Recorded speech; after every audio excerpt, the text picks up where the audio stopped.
Hello, and I'm delighted to be here to bring you our first bite-sized clip. We said in our introduction we would have amazing conversations around the missing link in your healing, which would offer insight and tools, but that we would also bring short bite-sized clips with what we feel is very important, possibly unknown information or information that might need to be refreshed for you, and tools that are quick, powerful, hopefully, and could possibly really be what you need right in the moment, just to take another step in your own healing. So I'm going to kick off today by talking about unknown stress, hidden stress, the stress that we possibly don't even realize is stress, or we don't know is there, and how it deeply impacts our immune system and therefore can affect our health in a very negative way. What I bring in my short clips will be informed by applied psychoneuroimmunology, let's call it P&I for short, and by my own journey of applying P&I in my own life with my cancer healing journey and my mental healing. So P&I, as we've mentioned before, is a recent medical science, or relatively recent, that looks at the link between social, mental, emotional factors, how we live in the world, what kind of relationships we have, how we feel our feelings or don't feel our feelings. Yeah, it basically looks at the psyche and the consequent emotions and how that affects your nervous system and possibly your immune system. And we all know bad immunity equals problems with our health, and it may take a very long time. That's what P&I is showing. It could take up to 30 years for this to play out in ill health like cancer, heart disease, diabetes, autoimmune. But play out, it probably will. It could very possibly be the missing link in your healing and your health.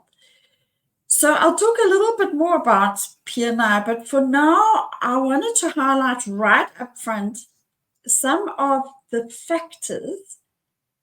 You're going to say, yes, I know this, but some of them I think you're going to be quite shocked, or they'll be surprising because they're hidden or unknown. And they have been shown clearly now to affect our health, not just anecdotally, but they've been shown clearly through proper research to affect our health. So not feeding our feelings, for example, is one of them. And in particular, suppressed anger has been shown to be hugely impactful on illness, particularly cancer and certain types of cancer. So we're actually going to talk more about that, because anger is not an emotion we've been encouraged to express, and it's also about doing it in the right way. But we're going to do a whole episode on that.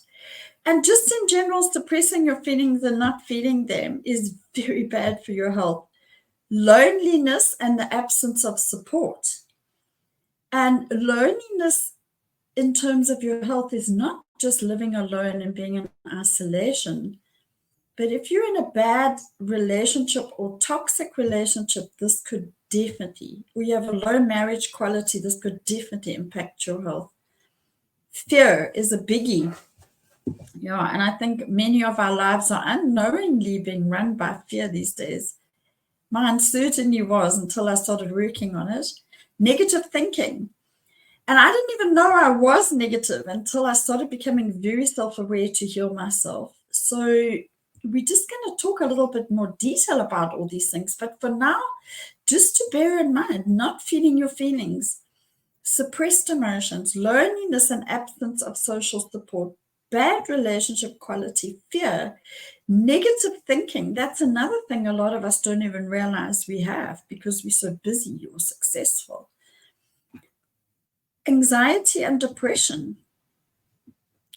has been very linked to certain illnesses.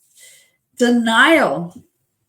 And denial is another thing a lot of us don't even know is running our show until we're aware of it. Coping mechanisms like avoidance, denial, addiction, people-pleasing, codependency, wanting to be in control of everything. Yes. toughing it out all the time, being tough, keeping it together no matter what, that can very much trigger illness.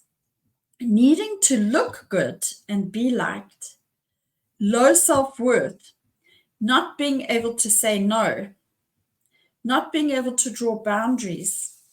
And anybody watching the video will see me shaking my head. And those of you that aren't watching, I'm just going to tell you I'm shaking my head because I had a lot of these things playing out in my life. Unknown, completely unknown to me. That's why I'm so passionate about this. The threat and loss of love can be really affecting us. Insomnia, not sleeping. How many of us have problems sleeping at night? And I don't think we have any idea how bad that is potentially for our health. The other thing I just want to end with is to say there's factors that happen. Research has shown that what happens to us in our past, particularly up to the age of 7, undoubtedly as adults, can play out in certain ways of living, which can make us mentally not feel great, but it can physically impact our health. And that's the part I think people don't know. I don't know how mainstream it is out there that if we've had trauma as a child, especially up to age 7, any kind of trauma, if we've been abandoned, if we've been taught not to express our feelings as a child, and we take this into adulthood, if we've had to consider other people all the time above ourselves, if we were not allowed to say no as a child, and now we're living that out as an adult, yeah, we're going to have problems, mental and physical, I can tell you from my own journey. If a child is humiliated, if it has to keep its rage bottled up because it's not allowed to express rage, this certainly can lead to adult illness.